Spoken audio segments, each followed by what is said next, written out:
Welcome to the Cellular Health Blueprint. Today we're talking about why you're doing everything right but still feel off, and I'm going to share the truth about iodine that will change everything. So welcome, I'm Erica Lawrence. I'm a naturopath, I do hair tissue mineral analysis, and I'm an iodine literate practitioner. Now I'm going to be sharing some facts, some research that is definitely going to make you frustrated, maybe angry. I apologize, but it is an unintentional consequence of the facts at hand. And at the end of this training, you're probably going to be stoked that you stayed around because there is a silver lining and there is things that you can do to gain control of your health. And having the foundation of iodine that I'm sharing today can change the trajectory of the rest of your life. So if you're wondering, why am I qualified to teach on this? A little bit of my backstory. I was meant to be on many medications for life from a young age. I struggled with many different conditions from asthma, eczema, allergies, digestive issues. I had low thyroid, hormone imbalance, insomnia, scoliosis. And over 20 years ago, I got a PCOS diagnosis, which is polycystic ovarian syndrome. And the only treatment option still to this day is the pill. So mainstream medicine still hasn't caught up because many people are healing their conditions. They're reversing this. It is treatable. Over 20 years ago, it was still outdated to recommend the pill, but I did go on it for 4 years. In that time, I discovered the truth about mainstream allopathic medicine, learned more about the history, which I'm going to touch on. Pretty surprising, actually, because we aren't taught this. I eventually moved from Canada to Australia to study naturopathy and to learn how to heal myself. So I did balance my body. I overcame all of these seemingly incurable conditions without a bunch of invasive or expensive tests, cutting out my favorite foods or crazy restrictions. Now, this might sound incredible, like my mission was accomplished. I was reproductive, fertile, regular cycle, just feeling good overall. Blood work was sensational, but something was still missing. And looking for answers took over 10 years, but it did lead me down the rabbit hole that I'm going to be sharing with you today. So in my clinical practice, I was reaching a plateau with many clients. Most of them were hypothyroid, but it didn't have to have a thyroid diagnosis for me to still be reaching a plateau. And I'd been ignoring an intuitive nudge to go deeper into iodine, which I discovered was the universal medicine of over 100 years, which was, again, really shocking to discover. I was very much taught to fear iodine, but it was the only stone that had not been unturned. So away I went. I did become obsessed with iodine. I tend to do that. I'm neurodiverse and I love a bit of hyperfocus. I dedicated another 2 full years to researching, and oh my goodness, there is a lot of conflicting literature out there. I went through all of it, learned the nuances before I confidently brought iodine therapy into my clinical practice. Now, of course, I trialed the higher doses on myself. I used the companion nutrients that the traditional iodine protocols talk about, and I had great results.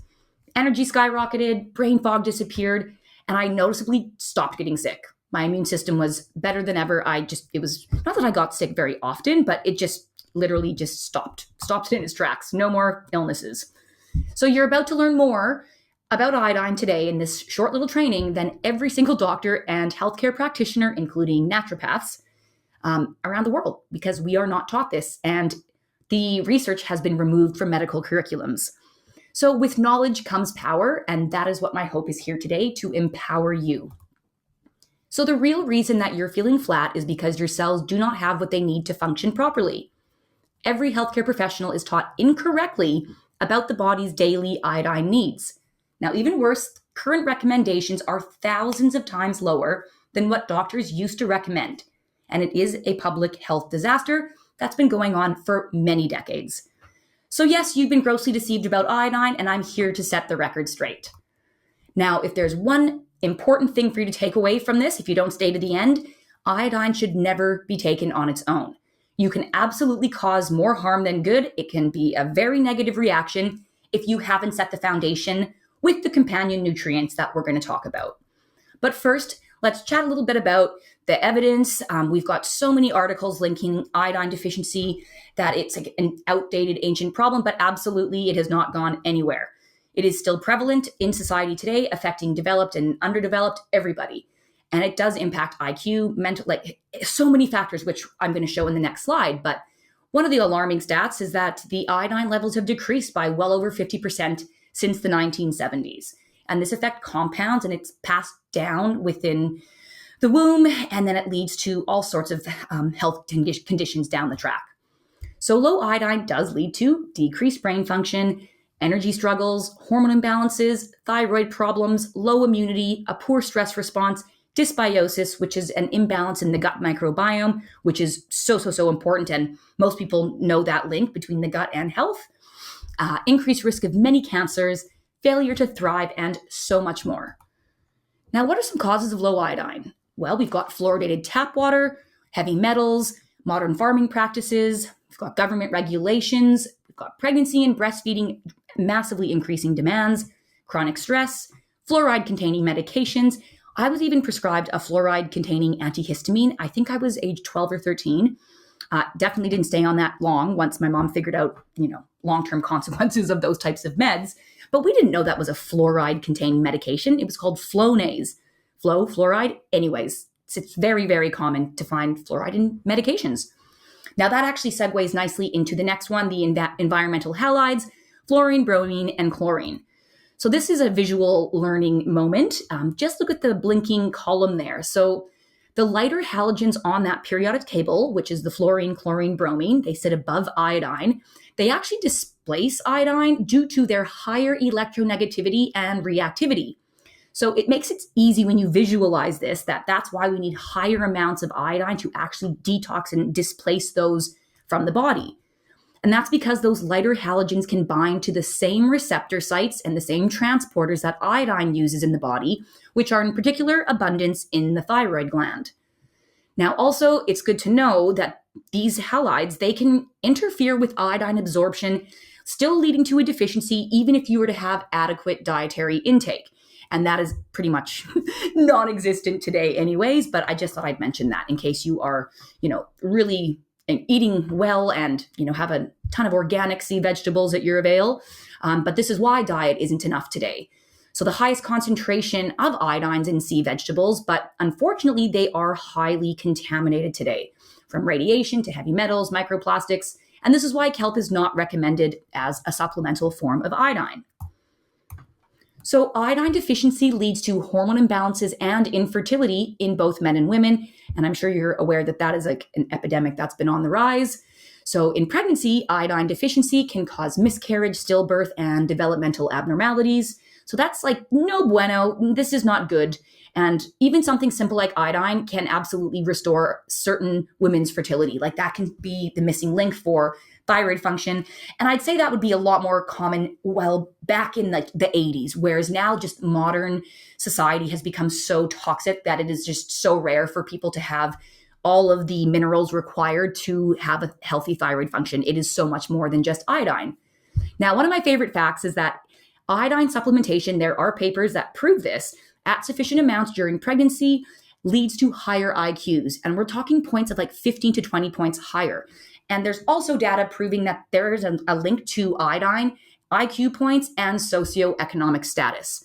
So this has a huge ripple effect when you look at the bigger picture of these deficiencies on society and success and the ability to thrive and make the world a better place.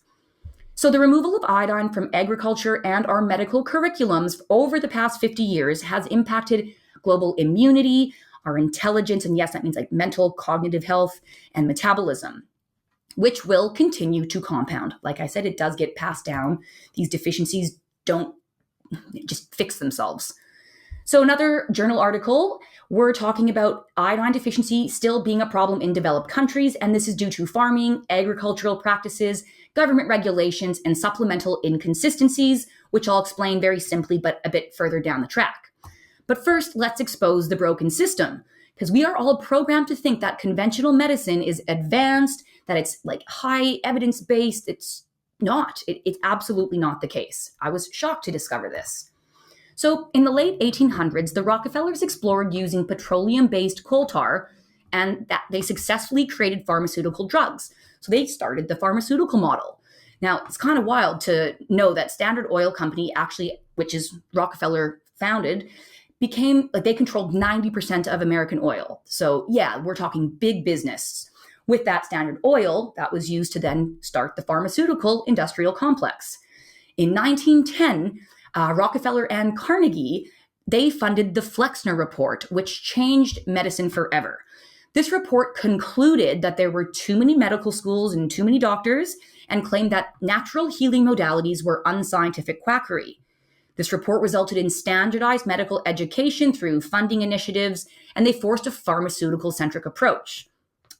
Profit. This is business. So the natural healing power of herbs, plants, food was removed from all medical curriculums despite centuries of therapeutic use. They enforced legislation, regulations that only allowed the allopathic American Medical Association to grant medical school licenses.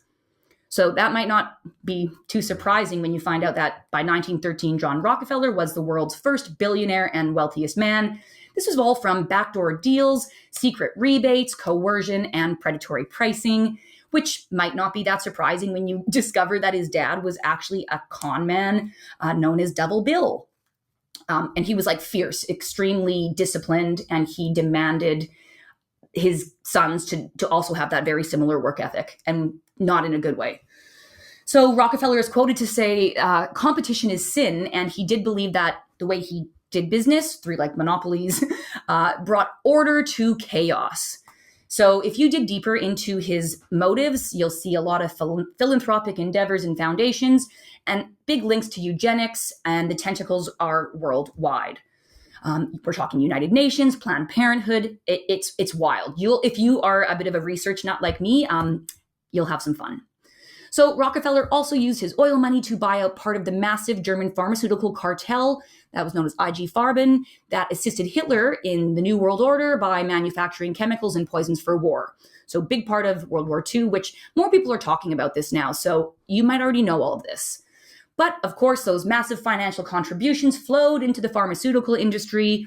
Those companies began compensating doctors in the mid-1900s. And a report in 2020 showed that one doctor received over $10 million from drug companies in just one single year. So just take a second to imagine if holistic medicine operated this way. It just would never happen. It wouldn't be possible. But mainstream medicine has been institutionalized like every pillar of modern society, which do have similar tentacles. And a lot of this is philanthropic endeavors. So when you control the science, the education, the licensing, the messengers, you control the narrative, and competition ceases to exist. And John Rockefeller thinks competition is sin. So he did run a tight ship. You might not be surprised then to find out that the Rockefellers even played a part in water fluoridation. And a point in fact, fluoride causes more human cancer and causes it faster than any other chemical. That is Dr. Dean Burke, PhD, senior chemist, back in 1976. And we only started talking about this in the mainstream in the last couple of years. Wild. Now that you know about competitive inhibition, you can see now how a constant supply of fluoride in the tap water, unregulated, nobody knows how much water everybody drinks, not like we're having the same amount, but we are consistently displacing iodine. And if you went even deeper, you might also see a connection between fluoridated water and cancer if they were to dig deep enough. And I'm not saying that correlation is causation, but, I like to look at the links. Pattern recognition. So let's chat. Ancient Greek physician, we all remember him. Hippocrates, founder of modern medicine. We all know the name. He said that nature heals. The doctor's task consists in strengthening the natural healing powers to direct them and especially not to interfere with them. Well, it doesn't sound so good when you see a record from Dr. Barbara Starfield's research back in 2000 showing that there was 250,000 doctor-caused deaths in just the United States every year. Fast forward to 2011, Dr. Gary Null reported death by medicine, and he factored in indirect deaths. The figure's closer to 750,000 deaths per year. Now, this isn't deliberate deaths by doctors, but it's, as the report shows, there is all the indirect effects like medical errors, adverse effect from drugs like polypharmacy, disease mongering, antidepressant use being up 400% since the late 80s, drugs polluting the water and food supply, the health insurance conundrum. The list goes on. So we're talking almost 8 million people dead from Western medicine every 10 years in just the United States alone. Now, since conventional medicine really is just big business, do you really think that it would promote something that wasn't profitable, but in fact very much got in the way of profits? Not likely. Because iodine cannot be patented. And its removal from food and medicine has resulted in trillions in profit from people becoming sick, fat, and dumb. And that might sound harsh, but it's the truth. Cancer alone is now a multi-trillion-dollar industry. This sounds gross to say that I was hoping when I was researching this that it was only in the billions, but no, multiple trillions. And does knowing that iodine is proven in a lot of literature, lots of it if you want to go down that PubMed and journal article rabbit hole, showing that it's got anti-carcinogenic properties in various cancer cells. Does that shift your perspective at all? It's pretty fascinating. So is iodine the antidote to our modern world? Well, if you knew that taking iodine daily at specific dosages would drastically decrease your risk of many types of cancers, would you commit to it? Would you want to learn more? Because prevention is better than cure. That's another thing that gets parroted, but it's not actually implemented within our medical model at all. Holistically, yes, but even naturopathically, I had to go rogue to start getting incredible results for my clients. And that's because it's still a government-designed curriculum. But I digress on that. The goal here is preventing the cancer diagnosis in the first place, and that's now affecting 1 in 3 people. These aren't numbers that we should be proud of, and yet nobody seems to be held accountable for the dismal state of our health. So iodine is in fact the lost universal medicine. And I do want to take a quick moment of gratitude to the doctors, and these are mostly almost all medical trained doctors that had to basically deviate from the conventional path and went really deep and pioneered the iodine research, did the clinical trials. And I will be honest, I would never have gone this deep and brought and changed my clinical practice to be iodine therapy and hair tissue mineral analysis if it wasn't for their work. Incredible stuff. So you might be thinking, but Erica, is this not the point of iodized salt? What's going on there? And yes, that's what I thought too. And it's another public misconception. It gives us that false sense of security.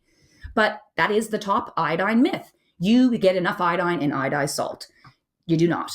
And aside from it being heavily processed and usually contaminated with like anti-caking agents, stabilizers, heavy metals, microplastics, it's void of the important trace minerals that is found in unrefined sea salt, and that's very difficult to find in food. Now, unrefined sea salt doesn't naturally contain iodine. Salt doesn't naturally have iodine. It comes from 2 places, which I'm going to share soon. But it's important to know that there's a lot of processing that goes into then adding the iodine. And it happens to be extremely volatile. It's sensitive to light, to humidity, to heat. So the iodized salt loses much of its iodine potency during the processing, packaging, shipping, storing, finally getting into your cupboard, and then being cooked with, etc. So number 2, it doesn't even come close to supplying your body's total need for iodine. Research shows that just 10% of the iodine in salt is bioavailable or absorbed by your body. So you would need over 9 tablespoons of iodized salt per day to reach your requirements. Not likely. So iodine was discovered in 1811 by a French chemist, and it actually signaled the birth of Western medicine. And that's what gave it that incredible universal medicine. It was used for, well, I'll talk about it soon, but the reason it was the birth of Western medicine is because it was the first time that a single element could treat a specific illness. And in this stage, it was just goiter, which is an enlarged thyroid gland. Now, the 2 sources that I mentioned, it's not salt, it is the Earth's crust or seaweed, which we mentioned in sea vegetables. Now, iodine is essential for healthy metabolism, mood, energy production, like that's all thyroid linked. It's the master gland and it's your metabolic furnace. Hope that makes sense. Iodine is a really potent antioxidant. It improves the immune system, stress response. It protects glands of all kind, breasts and prostate. So yes, it's equally important for men as women, but the larger the glands, the more it would need. So large-breasted women would need higher amounts of iodine than small-breasted women. It does help to balance hormones. It aids digestion. It's a powerful antiseptic, and it is an anti-carcinogenic, as mentioned, in various types of cancers. So it was the universal medicine for over 100 years before antibiotics were produced. So hopefully that's kind of got the radar red flag right there, right? Iodine was applied to almost every case that resisted routine practice. And that's why it was the universal medicine, because if nothing else worked, that's what they would bring in. Now, by 1956, there were over 1,700 approved iodine-containing medicines. It hasn't been that long. What happened? Well, we'll talk about that soon, but I want to mention the modern dosage disaster. The daily dose of iodine from 1911 in the Encyclopedia Britannica was 300 milligrams to 2100 milligrams, or 2.1 grams of iodine. Yet governments today and the World Health Organization, if anybody still trusts them, recommend iodine at the devastatingly low dose of 150 to 220 micrograms. 1,000 micrograms equal 1 milligram. So just let that sink in for a minute. Correct 2,000 doses to equal the lowest therapeutic dose back in 1911. And that's 14,000 times to get the upper limit. Now, I want you to know that the RDI, which is the recommended daily intake, was literally set to prevent goiter only. And nobody can explain why all the other aspects of iodine on our health was overlooked. And that's very dubious. Now, it doesn't come close to providing your daily needs based on those microgram recommendations. We've even got documentations over hundreds of years that have now mysteriously disappeared from medical literature, showing that iodine stats did hold strong in humans. A more recent study in 1993 reported 5 milligrams of iodine daily for a year in 1,400 patients significantly improved fibrocystic breast disease. Yet experts say that it doesn't lead to cancer. It's not even a concern. It's almost normal today. Yet by 2020, almost 8 million women alive, not even those that had passed, had a breast cancer diagnosis. That was within the last 5 years, and that makes it the world's most prevalent cancer. So this is not healthcare, folks. They also can't explain the Japanese anomaly. Literature shows that 60 million mainland Japanese consumed up to 14 on average milligrams of iodine a day. Women did not stop or avoid iodine-rich foods during pregnancy. Now, either the Japanese were an exception to the rule, thriving on toxic levels of iodine that are meant to apparently kill us, according to some pharmacists. Yes, I've had clients that have had this told to them. Luckily, they had the foundation to understand that that's not the case. But yeah, clearly, we've been grossly deceived, and humans do need at least 100 times the RDI. I'm not saying you need to take the 2,000 to 14,000 times strength dosage. I'm just showing that there's vast literature showing the safety of iodine. But we are in such a toxic world now, it's not as simple as just going in with higher dose iodine. I wish it were that simple, but it is not. Now, we must chat about iodophobia, which is the medical-induced fear of iodine. So where did this come from? We go from the universal medicine to let's be afraid, let's not use it, small doses only, basically fear, total fear-mongering. So after World War II came the invention of antibiotics, which can be patented from. That means profits. So then the Wolff-Chaikoff hypothesis emerges from a study on rats, and it suggested that certain amounts of iodine were excessive or potentially harmful to the thyroid. Now, this does not show consistently in research on humans. The paper was still distributed and widely accepted by medicine due to Wolff's academic and industry prestige. Iodine research on humans was suddenly banned in America. That's not suspicious at all. And the Wolff-Chaikoff misconception is still accepted and taught in curriculums today. So the textbooks today, they still warn that excess iodine causes the thyroid to shut down. I was taught that as well in naturopathic practice. So this is not something that's only a conventional or allopathic issue. So Dr. Abraham, the iodine pioneer, explains that the Wolff-Chaikoff effect is not actually evidence that iodine is dangerous. It's evidence that the thyroid is smart. And how it actually works is that when high iodine enters the thyroid, hormone production temporarily dips. And that is actually what they classify the Wolff-Chaikoff effect. However, that's where it stops from the mainstream model. That doesn't factor in the local adaptation of the thyroid gland. Again, all by design. And then hormone production resumes once the thyroid gland adapts. And this is usually just a few days in a healthy thyroid. But if you're in a stressed thyroid state, your adrenals are tanked, you've got multiple mineral deficiencies, yeah, this can persist and lead to a temporary hypothyroid state that will show up with crazy labs to an endocrinologist or even just your GP without looking at the bigger picture and understanding why the TSH is going up and the iodine is shutting down in their mind, the T3, T4. It's all a regulatory mechanism. And so for decades, we have absolutely feared the very nutrient that fuels our life force, our metabolism, our hormones, our detox ability, and our immune system, all while living in the most iodine-depleting, stress-heavy environment in human history. And this is why medicine needs to be evidence-based and not consensus-based, which is opinion-based. And that's where all of these guidelines based on opinions and consensus from the so-called experts. No one's actually going deep into the literature, and then everyone just believes what they're taught in school, and they don't have the time, energy, or often resources to go deeper. So we do need to empower ourselves and share information and the research that we can. And this is really the reason behind this masterclass. So iodine is crucial for all the glands, as mentioned, ovaries, even the skin, your stomach lining. And this one's really cool, is your spinal fluid. But again, medical professionals were only taught about iodine's link to the thyroid gland. And we're all taught that it's toxic, which I've already mentioned is false. The thyroid gland actually stores up to 6 milligrams so that it's got enough, again, in that tight regulatory mechanism to ensure that you should have enough for a while. But we don't have enough in our reserves anymore, and we're not getting it through our environment. In fact, the opposite. And that's why we have 83 times less iodine than what you need every day if you were to be following government policy, thanks to an incorrectly trained medical system and iodophobia. Now, you need even higher doses to detox those halides, and that is where the real magic starts to happen. And so now that you know the truth about iodine and modern dosage guidelines, you probably are wondering, how do I actually use this the right way? And I've created 4 pillars of iodine therapy from clinical practice, and all of these are equally important. You cover these bases, get great results.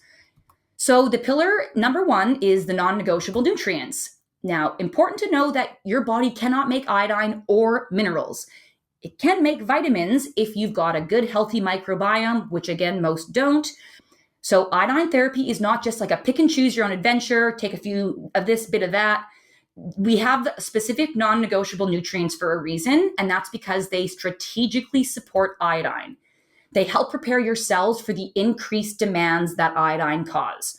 So the non-negotiable nutrients that were pioneered by Dr. Abraham and all the rest of the iodine practitioners, their original protocol had selenium, magnesium, vitamin C.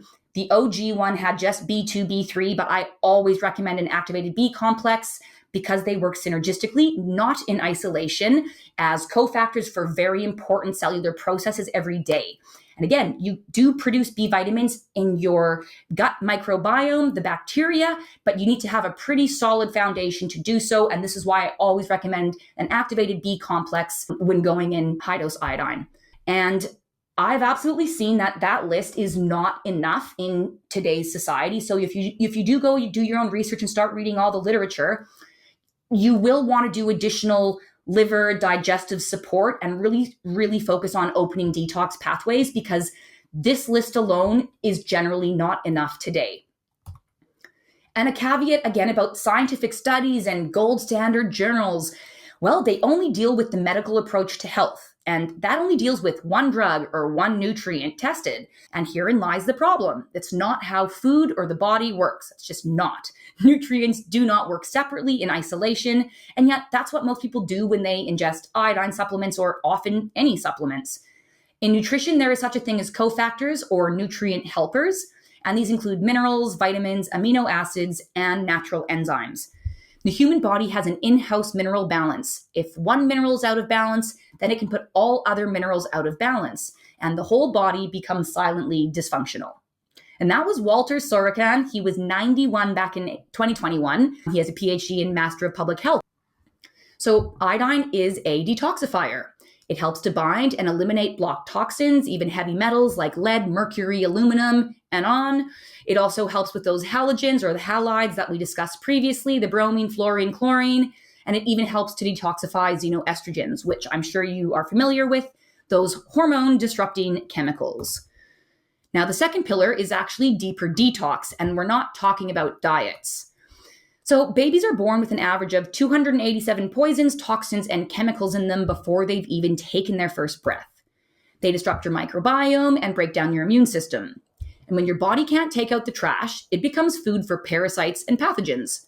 So the goal here is to build up your terrain using iodine therapy the right way so that you can handle whatever comes your way.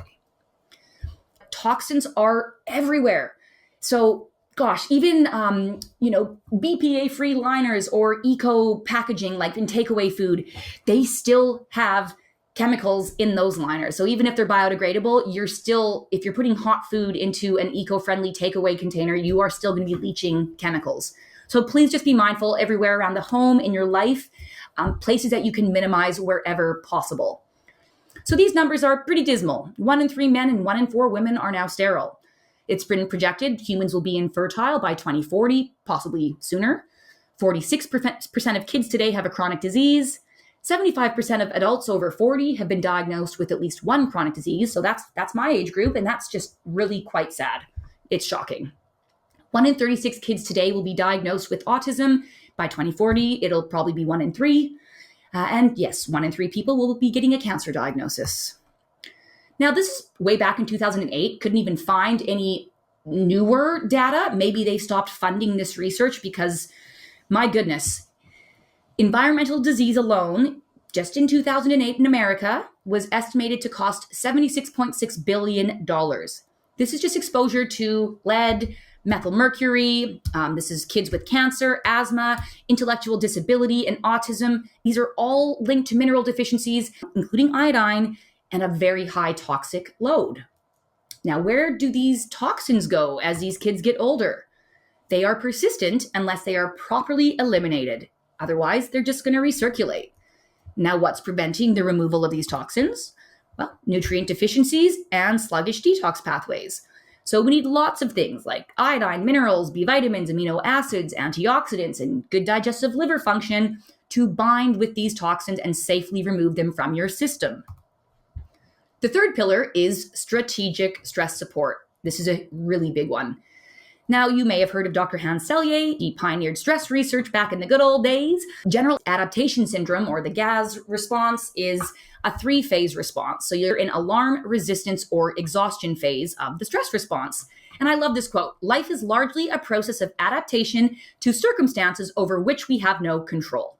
It's almost like when the thyroid gland is dealing with higher dose iodine and giving that Wolff-Chaikoff effect. It's another example. It's adapting. We are always adapting. There are hypothalamic pituitary axes, multiple of these in the body, that are absolutely affected by stress.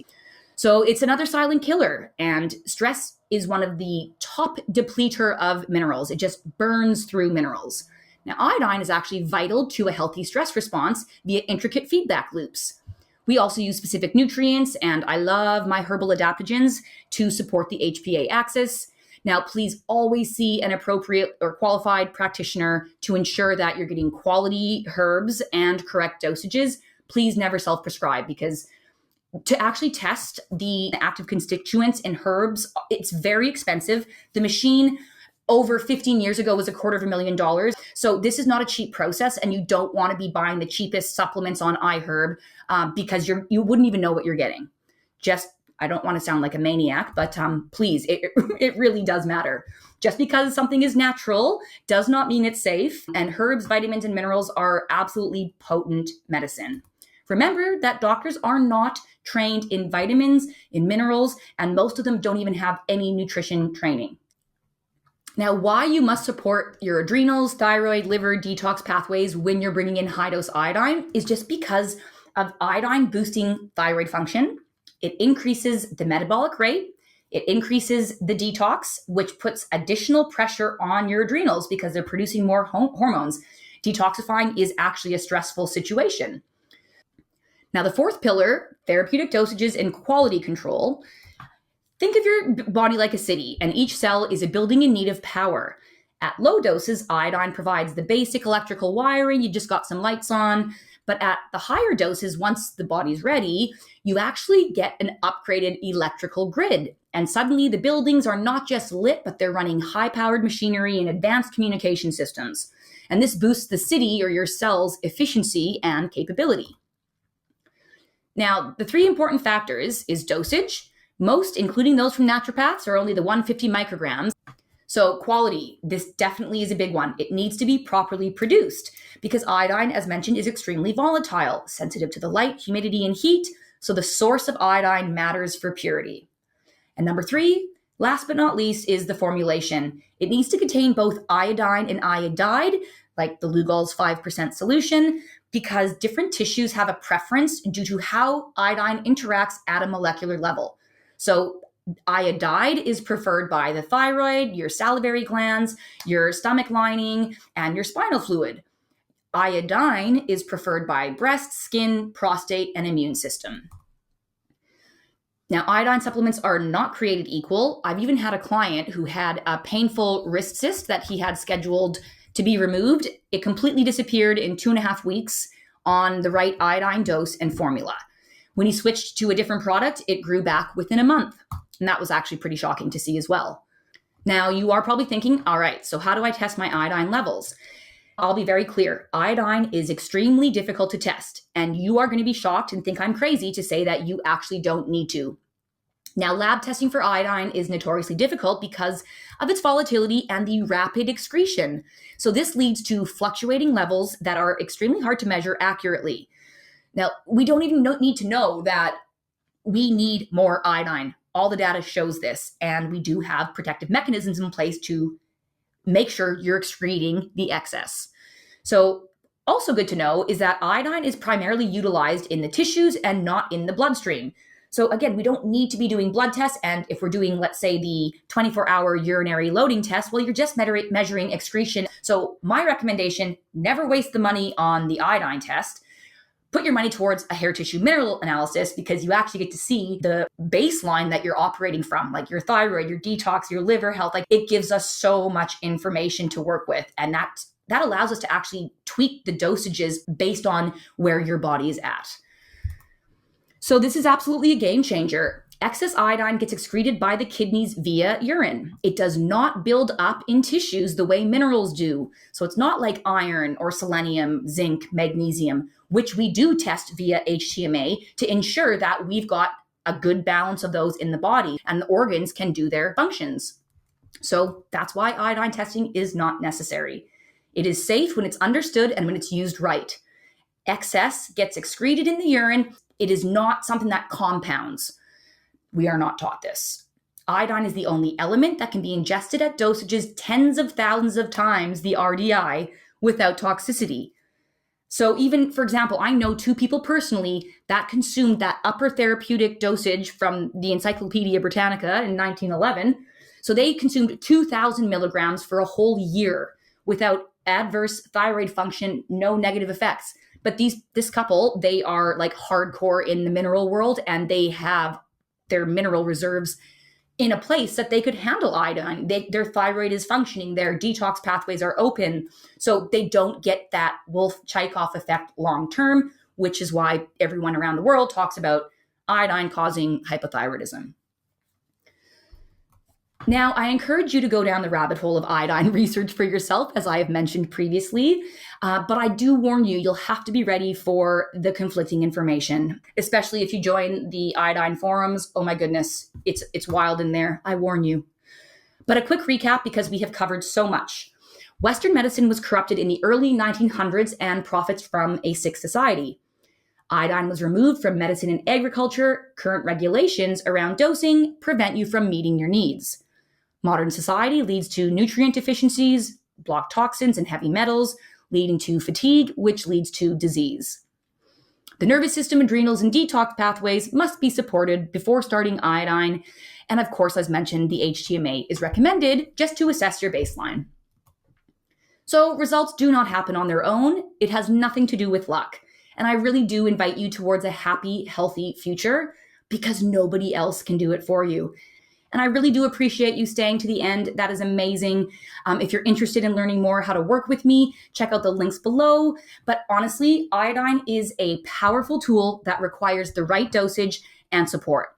And I really do hope to hear from you, hope to connect. I'd love to hear some feedback, any takeaway or standout parts of this. It's really a revolutionary approach, and I'd love to guide you as you set yourself up for a long, happy, healthy future.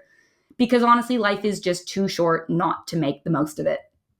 Thanks so much.